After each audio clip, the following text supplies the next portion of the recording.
नमस्कार, मैं हूं संजय शर्मा। आप देख रहे हैं 4 पीएम। बिहार के नतीजों के बाद इंडिया गठबंधन में भी थोड़ी चिंताएं, परेशानी तो बढ़ गई हैं।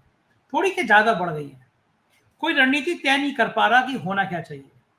कल मैं कपिल सिब्बल जी के यहाँ एक पार्टी थी, उसमें गया था। 100-150 लोगों की पार्टी थी। मल्लिकार्जुन खड़गे जी थे, कर्नाटक के सीएम, डिप्टी सीएम और बहुत सारे लोग, बड़े बड़े लोग मौजूद थे।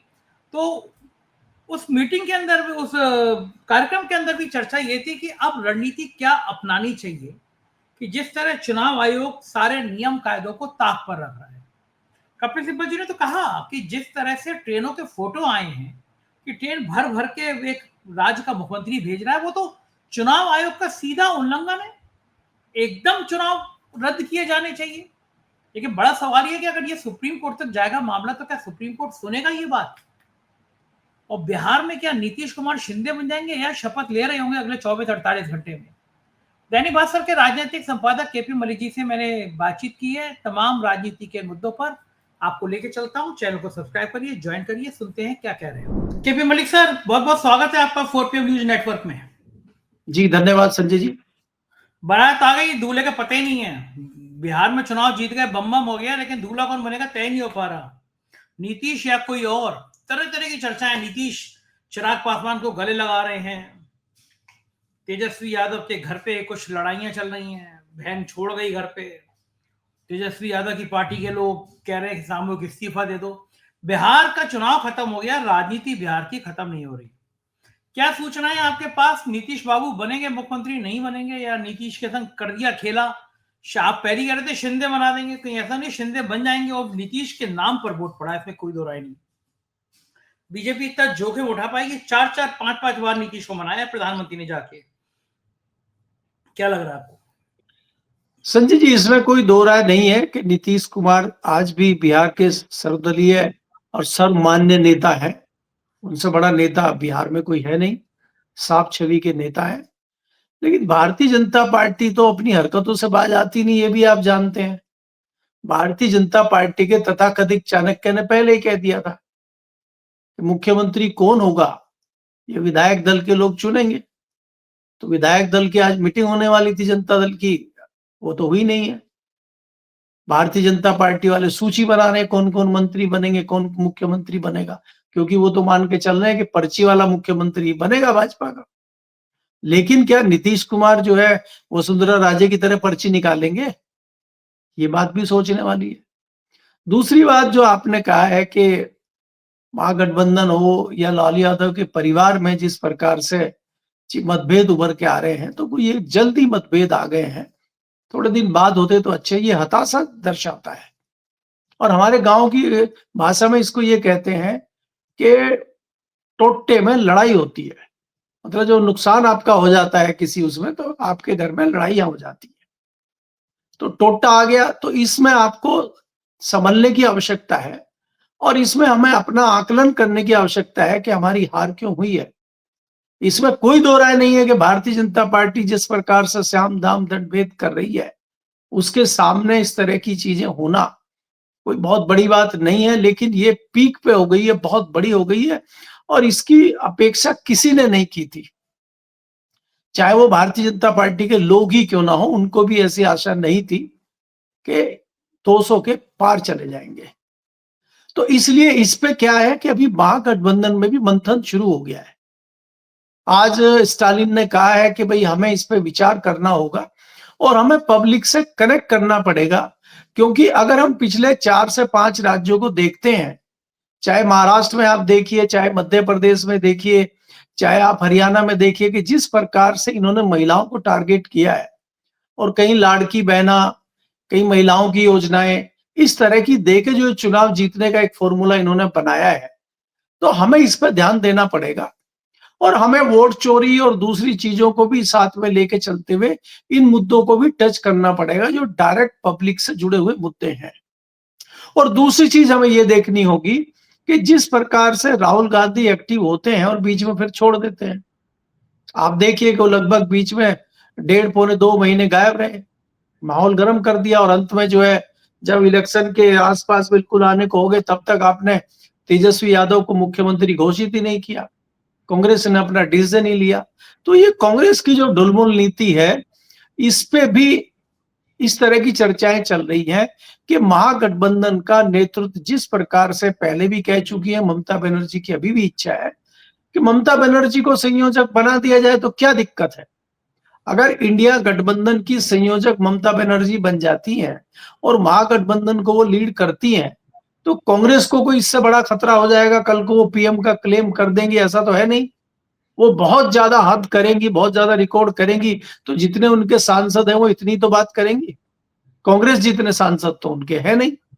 तो कांग्रेस को इस तरह से डरना नहीं चाहिए और मुझे लगता है कि ममता बनर्जी की इच्छा है उनको दे देना चाहिए, क्योंकि आज तक महागठबंधन का कोई नेतृत्व या महागठबंधन का कोई इस तरह की कमेटी या महागठबंधन का कोई ऑफिस, महागठबंधन का कोई इस तरह की टीम अभी दिखाई नहीं दे रही है। और जिस प्रकार से हमने बिहार के चुनाव में देखा है कि महागठबंधन के नाम पे अकेले नीतीश ये अकेले तेजस्वी चुनाव लड़ रहे थे, राहुल गांधी और अखिलेश तो बीच बीच में जा रहे थे। तो आप भारतीय जनता पार्टी के सामने अगर इस तरह से टूरिज्म वाला चुनाव लड़ेंगे तो भारतीय जनता पार्टी के सामने आप जीत नहीं सकते, क्योंकि भारतीय जनता पार्टी आज देखिए ना, धीरे धीरे पत्ते खुल रहे हैं, हर आदमी अपनी फोटो में डाल रहा है, क्योंकि जीत गई है भारतीय जनता पार्टी। तो जो 4 दिन के लिए भी भारतीय जनता पार्टी के लोग बिहार गए और कई लोग बिना बुलाए भी चले गए, वो भी फोटो सोशल मीडिया पर डाल रहे हैं कि हमने फलानी विधानसभा में जो है काम किया था, इतने दिन हमारी वजह से वहां पे भारतीय जनता पार्टी का जीता है। सब श्रेय लेने पर तुले हुए हैं। तो जीत के सब साथी हैं और हार का साथी कोई नहीं है, चाहे आपकी उसी की वजह से भले हारे हो। आज महागठबंधन में जिस प्रकार की चीजें चल रही हैं, तो मुझे लग रहा है कि उनको आत्ममंथन करते हुए, आकलन करते हुए नई स्ट्रेटजी के साथ आगे बढ़ना चाहिए और तैयारी इस बात की करनी चाहिए कि जिस प्रकार से आने वाले समय में जो महत्वपूर्ण राज्य है, वेस्ट बंगाल, वहां पे चुनाव है, आसाम में चुनाव है, केरल में, पुडुचेरी में चुनाव है, तो इन तमाम राज्यों को देखते हुए तैयारी करनी चाहिए। और इन सब राज्यों में मुझे लगता है सबसे महत्वपूर्ण राज्य वेस्ट बंगाल है। अगर ऐसे में आप कमान ममता बनर्जी को देते हैं, तो मुझे लगता है महागठबंधन में भी मजबूती आएगी और ममता बनर्जी को भी एक मजबूती मिलेगी, ताकि वो अच्छी लड़ाई जो है वेस्ट बंगाल में लड़ सके। तो इस पर ये विचार करना चाहिए। इसी चीज को सोचते हुए और इसी चीज को जहां से महागठबंधन के लोग सोचना शुरू करते हैं, वहां भारतीय जनता पार्टी और मोदी जी सोचना बंद कर देते हैं। इन्होंने अभी तक सोचा नहीं है और उन्होंने लांछन लगाना और आकलन करना शुरू कर दिया है। उन्होंने कह दिया है कि कांग्रेस पार्टी परजीवी है, कांग्रेस पार्टी जो है वो मुस्लिम लीग है, कांग्रेस पार्टी ये है, कांग्रेस पार्टी वो है। अब वो क्या चाह रहे हैं कि कांग्रेस पार्टी में और महागठबंधन में एक इस तरह की लड़ाई आपस में करवाई जाए, इस तरह की फूट डाल दी जाए। मैं तो पहले ही कहा था महागठबंधन के नेताओं को, छोटी पार्टियों को, कि कांग्रेस तुम्हें खा जाएगी, कांग्रेस तुम्हें बर्बाद कर देगी। जैसे भारतीय जनता पार्टी तो छोटी पार्टियों को कुछ नहीं कहती, उन्होंने तो शिवसेना को, पंजाब की जो अकाली दल है उसको और बाकी लोगों को कुछ नहीं कहा। उन्होंने तो मायावती की पार्टी को भी भाजपा ने कुछ नहीं कहा, वो कुछ नहीं करती। लेकिन कांग्रेस सबको खा जाती है, ये प्रधानमंत्री जी बता रहे हैं। तो प्रधानमंत्री जी कुछ सोच के ही बता रहे होंगे, बिना सोचे तो बताते नहीं है वो। तो इसलिए प्रधानमंत्री जी क्या इशारा करना चाह रहे हैं, क्या बताना चाह रहे हैं, कांग्रेस को किस रास्ते पर ले जाना चाह रहे हैं, क्योंकि कांग्रेस के अंदर से भी दबे हुए सुरों में कुछ ना कुछ विरोध की आवाजें आ रही है। कई लोगों ने तो इस तरह का कहा है कि राहुल गांधी को ही बदल देना चाहिए कांग्रेस में, कांग्रेस की कमानी किसी और को दे देनी चाहिए। तो ये कौन लोग है? कि आप कहीं प्लांटेड वाले लोग तो इस तरह की प्लानिंग नहीं बना रहे। तो बहुत सारी चीजें आज दिल्ली में चर्चा का विषय बनी हुई है, लेकिन देखते हैं कि कल नीतीश कुमार जी जब गवर्नर हाउस इस्तीफा देने जाते हैं तो वहां नई तस्वीर क्या उभर के आती है। जी बिल्कुल ठीक कह रहे हैं मलिक साहब। और ये यही राहुल गांधी हैं जिनके दम ने, जिनकी भारत जोड़ो यात्रा ने मोदी जी को बहुमत से दूर कर दिया। ये भी याद रखना चाहिए। किसी एक राज्य का चुनाव जिसमें भी राज्यों से भर भर के ट्रेनें भेजी जा रही हो, करोड़ों रुपए का हेरा फेरी हो, चुनाव आयोग जेब में हो, तो उस पर यह नहीं मान लेना चाहिए। विपक्ष को वोट तो अभी भी, अगर वोट का प्रतिशत देखें तो कहीं ज्यादा वोट इंडिया गठबंधन को है। कल मैं दिल्ली में, कपिल सिब्बल जी ने एक गेट टुगेदर किया था, मैं उस पार्टी में था। 100-150 लोगों की पार्टी थी। तो मल्लिकार्जुन खड़गे साहब भी थे, कर्नाटक के सीएम शिव कुमार, महुआ मित्रा जी, ये सब लोग थे उस पार्टी में शामिल। और वहां भी पॉलिटिकल बातें यही थी, पॉलिटिकल चर्चाएं यही थी कि अब रणनीति क्या होना चाहिए। और मेरे बहुत सारे लोगों से बात हो रही थी, गुरदीप सप्पल साहब थे, बाकी लोग भी थे। तो एक तो मतलब ये हो रहा था कि सभी लोग अब एक लाइन पे आ जाएं कि सभी लोग इस्तीफा दे दो, कि भैया तुम ही चला लो, अगर तुम्हें इस बेईमानी से चलानी है और तुम्हें कहीं कोई सुनवाई होनी नहीं है तो सब लोग इस्तीफा दे दो और कह दो बंगाल का चुनाव अलग करा लो जैसे बांग्लादेश में हुआ था। लेकिन बड़ी समस्या ये है कि वो तो चाहेंगे ऐसा हो जाए, विपक्ष रहे ही ना, अपना डमी कुछ लोग खड़े करा लेंगे, वो तो चाहेंगे कि खत्म हो जाए विपक्ष। बड़ा सवाल यह है कि अब जनता को उस हद तक जागृत करना कि जनता को लगे कि भाई ये तो हमारा वोट इस तरह बेकार किया जा रहा है, इस तरह अरबों रुपए का खेल किया जा रहा है, कोई मतलब नहीं है। अगर ये बात साबित है कि हरियाणा के मुख्यमंत्री ने ट्रेनें भर भर के गाड़ी भेजी है, ट्रेनें भर भर के वोटर भेजे हैं, तो ये तो सीधा चुनाव आयोग, चुनाव की नीतियों का उल्लंघन है। कपिल सिब्बल साहब ने कल मुझसे कहा कि ये जब प्रथम दृष्टा ये साबित है तो चुनाव आयोग को पूरे बिहार का चुनाव निरस्त करना चाहिए। ये तो कायदे की बात है, नियम की बात है। आप वोटर को खरीदने के लिए भारतीय जनता पार्टी का गमछा पड़ा हुआ है, वो बयान दे रहे हैं, ट्रेनें भर भर के चलाई जा रही हैं, तो क्या अब इस देश में ये मान लेना चाहिए कि चुनाव आयोग भी भारतीय जनता पार्टी की पूरी तरह बी नहीं, बीजेपी से भी ज्यादा चुनाव आयोग पार्टी बन गया है। और फिर अब क्या इंडिया गठबंधन के लोगों को चाहिए कि भारत की जनता का एक एक नागरिक को बताएं कि अगर यही हालात रहे तो आप हिंदू मुसलमान के झगड़ों में फंसे रहोगे, अमेरिका आपके भारतीयों के हाथ पैर बांध कर भेजता रहेगा, पाकिस्तान जैसा देश जो हमारे सामने कोई हैसियत नहीं रखता था आज इतना ताकतवर देश बन जाएगा। आजादी के बाद से हमने जितना कर्जा लिया 2014 से अब तक उससे कई गुना कर्जा ले लिया गया। विदेश में हमारी साख लगातार खराब हो रही है, हमारा पासपोर्ट की रैंकिंग खराब हो रही है। ये सारे मुद्दे घर घर में जाके बताने की जरूरत है, मेहनत की बहुत जरूरत है। और आपने कहा कि बंगाल में ममता बनर्जी को इंडिया गठबंधन की कमान दे देनी चाहिए, तो क्या वाकई में अब इंडिया गठबंधन का दिल्ली में एक दफ्तर होना चाहिए, एक अध्यक्ष होना चाहिए, सेक्रेटरी होना चाहिए, नियमित मीटिंग होनी चाहिए? ये सब पहल अगर नहीं करेंगे तो क्या बीजेपी का मुकाबला कर पाएंगे? सारी बातों पे आपका क्या मानना है? देखिए संजय, सबसे पहले आपको ये देखना होगा कि आप जिस जनता को सिखाने और समझाने की बात कर रहे हैं उस जनता के पास समय नहीं है, वो जनता बिजी है। जनता बिजी है और जनता अलग-अलग कामों में लगी हुई है। आपको देखिए एक बहुत महत्वपूर्ण यात्रा देश में चल रही है, जो दिल्ली से चल रही है मथुरा के बीच में, उसमें बागेश्वर बाबा, शिल्पा शेट्टी और भारतीय जनता पार्टी के मध्य प्रदेश के मुख्यमंत्री आज शामिल हुए हैं। तो बाबा जी कितना बेहोश हो गए, आकर्षण, बाबा जी कितना, बेहोश हो गए, बाबा हाँ, जी बेहोश कितना, हो गए मैं अपनी वही कह परिस्थिति। रहा हूँ। आप ये बताइए कि शिल्पा शेट्टी के जो हस्बैंड हैं, उनके ऊपर कौन-कौन से मामले चल रहे हैं? और वो शिल्पा शेट्टी जो है बाबा के बराबर में बैठी हुई हैं और यात्रा में शामिल हो रही हैं। वही चल रहे हैं जो दूसरा, आशाराम, नित्यानंद, राम रहीम, चिन्मयानंद, तो सारी मैं श्रेणी मैं वही। मैं आपको ये कहना चाह रहा हूँ, मेरा संबंध उसका विश्लेषण करना नहीं है, मेरा संबंध ये है कि जो एंटरटेनमेंट पब्लिक को चाहिए, इससे बढ़िया एंटरटेनमेंट क्या हो सकता है कि सबकी पसंद वहाँ तैयार है, चल रही, पॉलिटिकल लोग हैं, वो मुख्यमंत्री आ रहे हैं वहाँ के मध्य प्रदेश के, वो उनसे आशीर्वाद लें। जो फ़िल्मी वाले हैं, वो शिल्पा शेट्टी से आशीर्वाद लें। वो जो जितेंद्र कुमार की लड़की है, जो सीरियल बनाती है अलग-अलग से, जो स्मृति ईरानी को लॉन्च जिसने किया था, वो भी आई हैं। वो कह रही हैं कि एक बार 2014 के बाद हिंदू धर्म जागा है और हमारा फर्ज बनता है कि हम हिंदू धर्म लोगों को बताएँ। वो हिंदू धर्म बता रही हैं।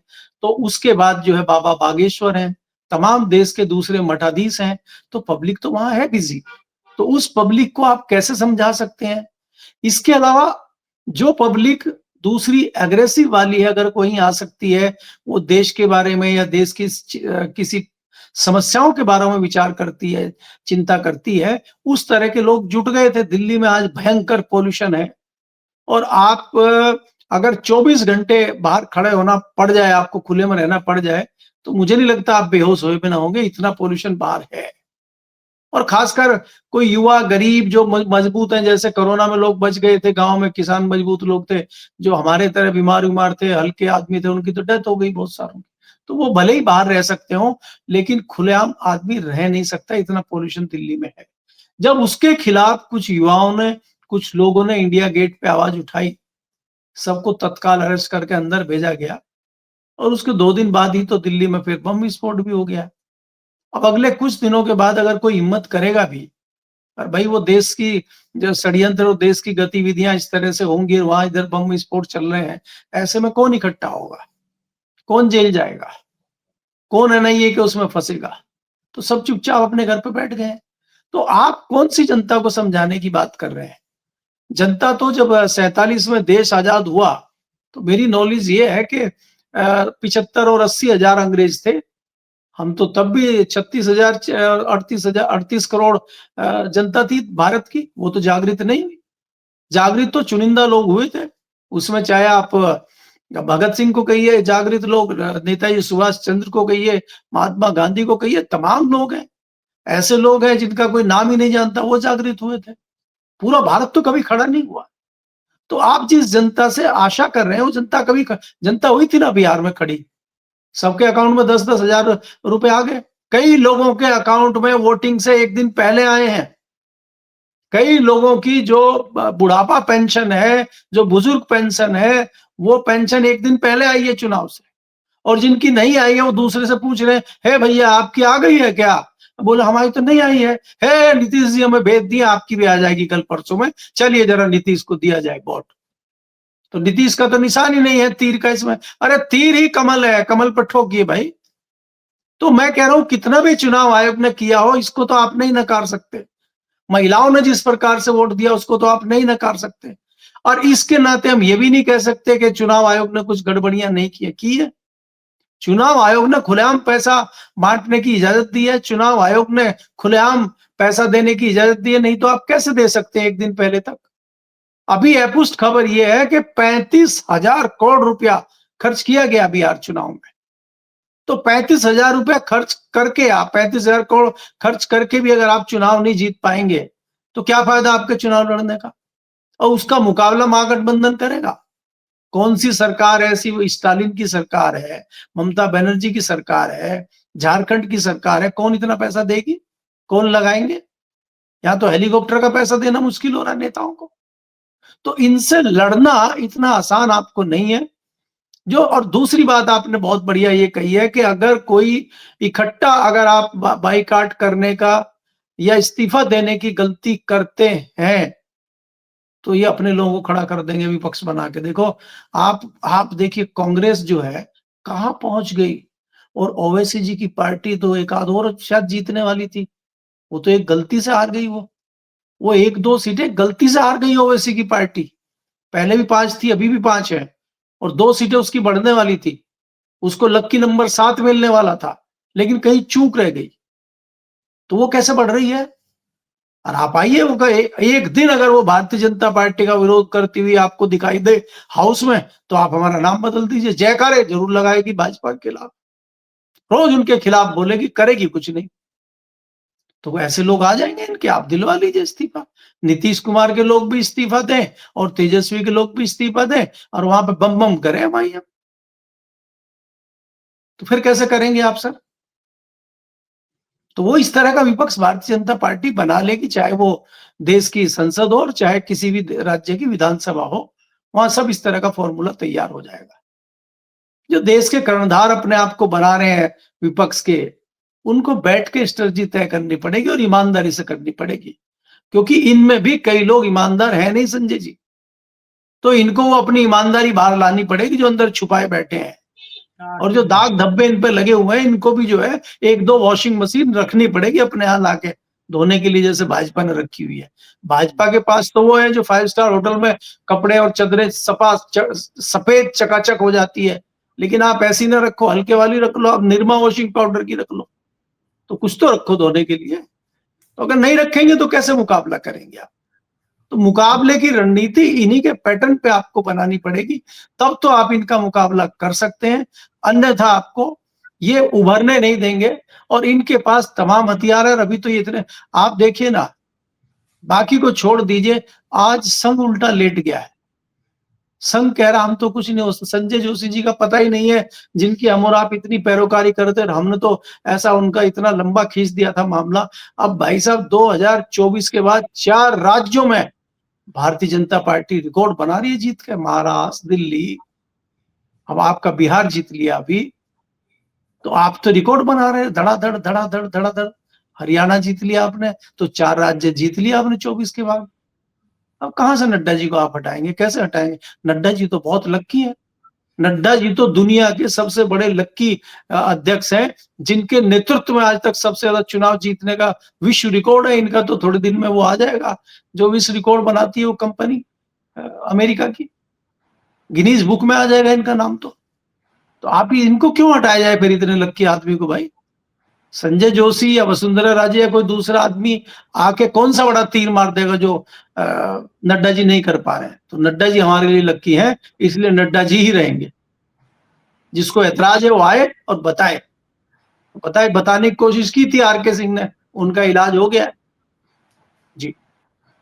ये तो बिल्कुल ठीक कह रहे हैं आप। संघ भी डर सा गया है, और संघ ने भी कांग्रेस पे, मोहन भागवत का बयान आया है, कांग्रेस को लेकर कमेंट किए हैं। तो मान लिया जाए कि अब संघ के जितने हौसले थे, संजय जोशी के जो सपने थे खत्म, संजय जोशी के घर के बाहर जो पार्क में मिठाइयां बंटती थी, मिठाइयां खत्म। अब अध्यक्ष वही बनेगा जिसको मोदी और शाह चाहेंगे। नहीं देखिए, अध्यक्ष मैं तो पहले ही कहा आपको, अध्यक्ष बनेगा क्यों कोई नया? वो ऐसा क्या करेगा जो नड्डा जी नहीं कर पा रहे हैं? हम अपने उसमें नियम कायदे कानून में, भारतीय जनता पार्टी के संविधान में बदलाव कर देते हैं कि एक व्यक्ति 20 साल अध्यक्ष रह सकता है। क्या दिक्कत है? कांग्रेस में रह तो रहे, वो समाजवादी पार्टी में, लालू की पार्टी में, बाकी पार्टियों में रहते तो हैं लोग, तो यहां भी रह लेंगे, क्या दिक्कत है? हमारे लिए लक्की है भाई, क्यों हटाया जाए इनको? और संघ जो है, संघ कांग्रेस की बात कर रहा हो, भारतीय जनता पार्टी की बात या किसी अपने आरके सिंह की बात नहीं कर रहा हो कि आरके सिंह ने सही कहा, मुरली मनोहर जोशी ने जो आरोप लगाए थे उस पर संघ बात नहीं कर रहा। वो भी कांग्रेस को ही दिया दिखा रहा है, टॉर्च दिखा रहा है कांग्रेस को। क्योंकि देखिए ऐसा है कि कांग्रेस अगर आज चुनाव हार गई है या कांग्रेस खराब स्थिति में है, तो सब उसी की तरफ आज बढ़े चल रहे हैं, क्योंकि जिसका सितारा चमकता है उधर कोई नहीं जाता, जिसका डूबता है पत्थर उधर ही फेंकते हैं लोग। तो आज कांग्रेस और आरजेडी इस स्थिति में है कि आप चाहें जो भी उनको कह सकते हैं, और यही अगर तस्वीर पलट गई होती, उनके अच्छे नतीजे आ गए होते, आज हर व्यक्ति श्रेय ले रहा होता उनका। और भारतीय जनता पार्टी के लोग जो चुनाव लड़ाने गए थे, वो अपने फोटो सोशल मीडिया पे नहीं डालते, वो नहीं बताते कि हम भी गए थे। आज तो जो नहीं भी गए, गलती से फोटो फाटो बनवा के सब डाल रहे हैं, और हम क्या हमारी वजह से जीते हैं? हम तो 2 विधानसभा के प्रभारी थे और हमने तो रिकॉर्ड वोटों से जिताया है। जैसे ज्ञानेश कुमार का पूरा श्रेय वो खुद ही ले लेना चाह रहे हैं। इस तरह के लोग भी हैं भारतीय जनता पार्टी में जी। सही बात है। अच्छा, यूपी में फिर अब केशव मौर्य का तो बहुत बढ़ जाएगा, योगी जी के लिए बड़ी परेशानी भरी बात होगी। बिहार के प्रभारी, सह प्रभारी थे वो, और लौट के आए, बम्मा हो रहे केशव मौर्य। देखिए संजय, इसमें कोई दो राय नहीं है कि मोरल बढ़ेगा केशव प्रसाद मौर्य का। जब छोटे छोटा कार्यकर्ता कह रहा है कि मेरे सहयोग से 4 विधायक जीत गए हैं बिहार में, तो केशव मौर्य जी तो डिप्टी सीएम है, भारतीय जनता पार्टी के बड़े नेता हैं, और जो अपने चाणक्य जी हैं उनके आंखों के तारे हैं। तो इन्होंने तो कम से कम 2 दर्जन से अधिक विधायक जिताने का काम किया होगा, तो इनको तो अवार्ड मिलेगा ही यूपी में।